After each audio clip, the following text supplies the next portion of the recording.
Assalamualaikum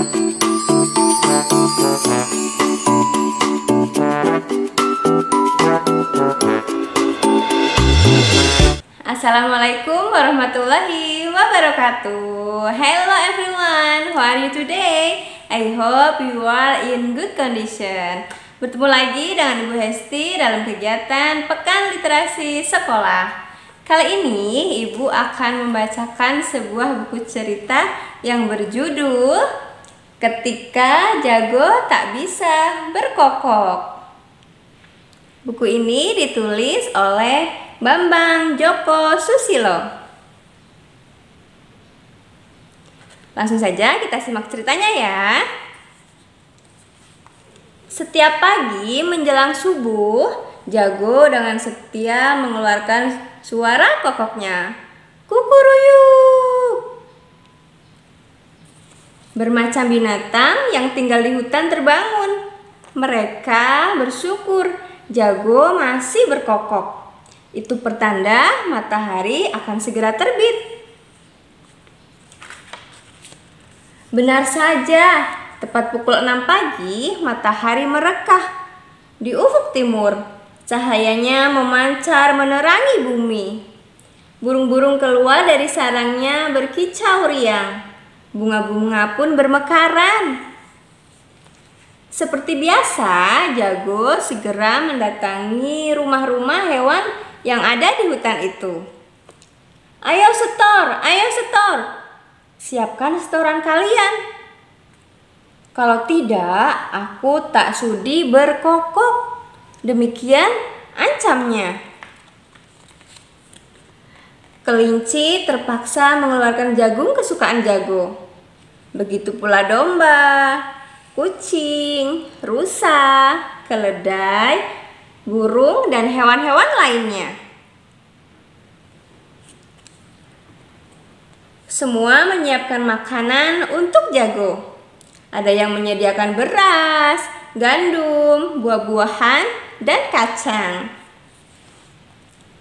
Jago tinggal mengambil makanan itu dan membawanya pulang. Ada pula yang langsung dimakannya di tempat. Semua tunduk pada Jago. Mengapa? Sebab Jago di mata mereka bukan hewan sembarangan. Jago berkata bahwa matahari bisa terbit setiap pagi adalah berkat perintahnya. Kalau tidak berkokok, maka matahari tidak akan terbit, ujarnya. Semua hewan mempercayai ucapan Jago itu. Terbukti setelah ia berkokok, sebentar kemudian matahari memang terbit. Merasa ditakuti dan dihormati, Jago semakin berani bertindak sewenang-wenang. Kini ia tidak mau lagi mengambil sendiri makanan yang disediakan untuknya. Mulai hari ini, kalian harus mengantarkan sendiri makanan ke rumahku. Demikian perintah Jago. Beberapa binatang merasa keberatan.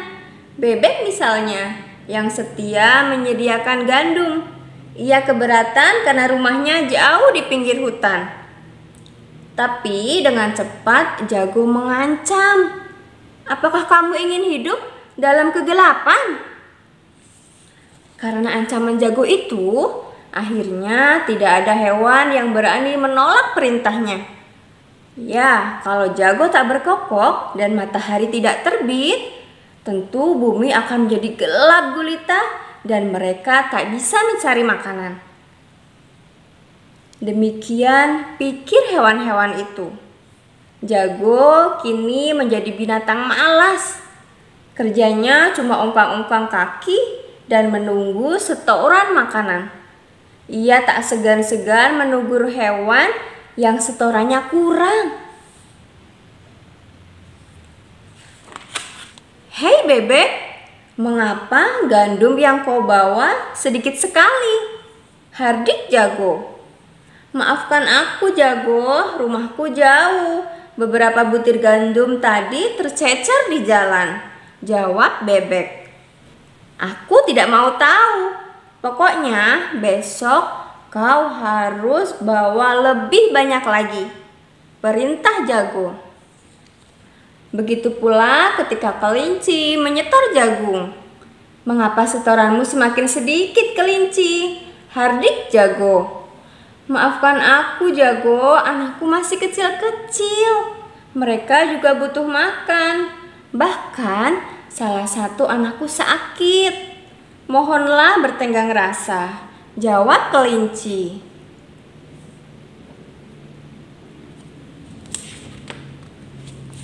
Mendapat jawaban seperti itu, jago marah. Aku tidak mau tahu. Anakmu sakit, itu urusanmu. Mulai besok kau harus bawa jagung lebih banyak lagi. Kalau tidak, aku akan mogok berkokok. Maukah kau matahari tidak terbit? Mendapat ancaman seperti itu, kelinci jadi takut. Ia pulang dengan lesu. Di tengah jalan, ia bertemu keledai yang juga ingin menyetor makanan. Mengapa sedih, kelinci? Tanya keledai. Kelinci menceritakan masalahnya dan ancaman jago yang diterimanya.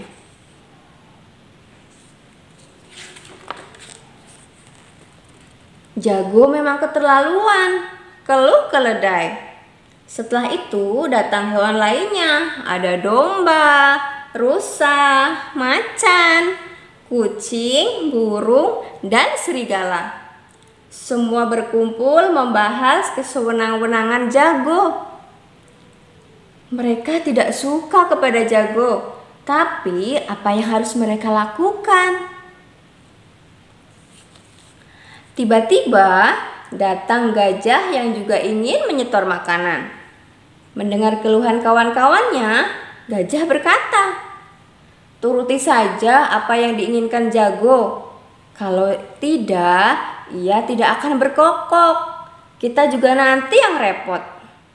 Iya kan? Semua binatang itu membenarkan ucapan gajah.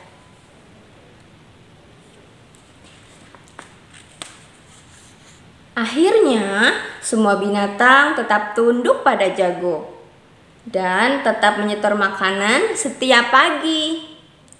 Jago bertambah malas.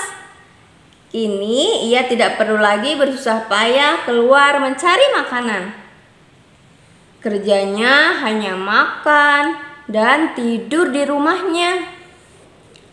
Hanya ular saja yang tidak mau menyetorkan makanannya. Bahkan ular menasihati jago. "Hei jago, kamu harus jujur. Bukankah berkokok atau tidak, matahari akan tetap terbit?" Jago marah. "Diam kau. Jangan ikut campur. Itu urusanku. Apakah kamu mau kupatuk?" ancam jago kepada ular. Ular takut kepada jago. Ia pun pergi.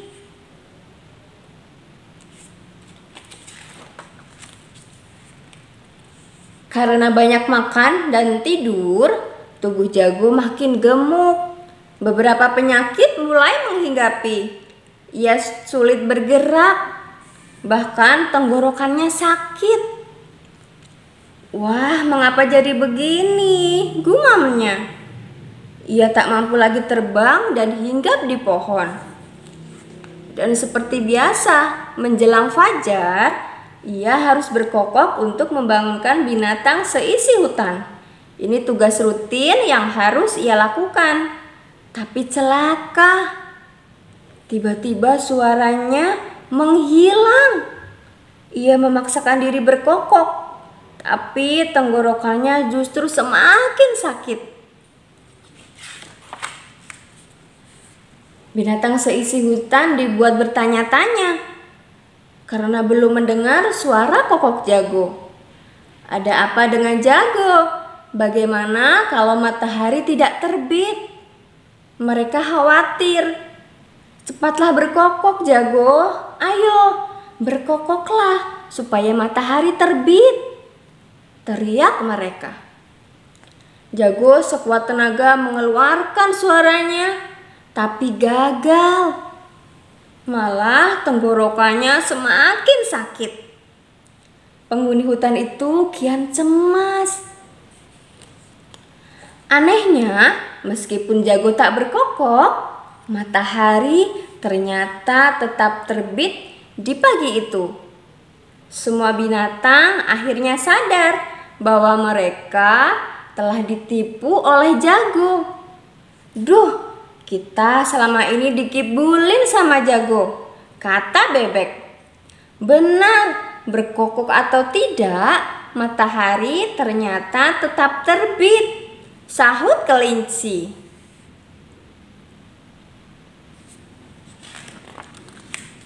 Mereka marah dan beramai-ramai mengusir Jago.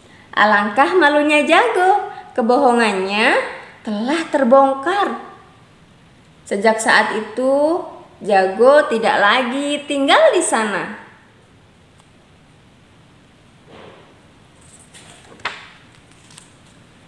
Nah, nilai integritas yang terkandung di dalam buku ini adalah disiplin. Sikap ini ditunjukkan oleh Jago. Dengan penuh disiplin, setiap menjelang fajar, Jago selalu berkokok membangunkan seisi penghuni hutan. Namun sayang, Jago menyalahgunakan kedisiplinannya itu untuk mengelabui teman-temannya dengan berlaku curang.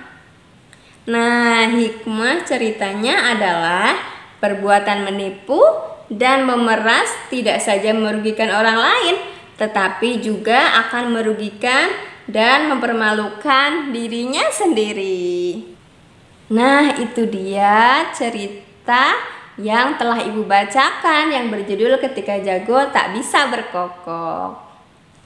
Sekian dulu kegiatan literasi hari ini ya. Semoga bermanfaat untuk kalian dan kalian dapat mengambil hikmah dari cerita tadi. Dan jangan lupa kerjakan evaluasinya. See you next time. Wassalamualaikum warahmatullahi wabarakatuh. Salam literasi.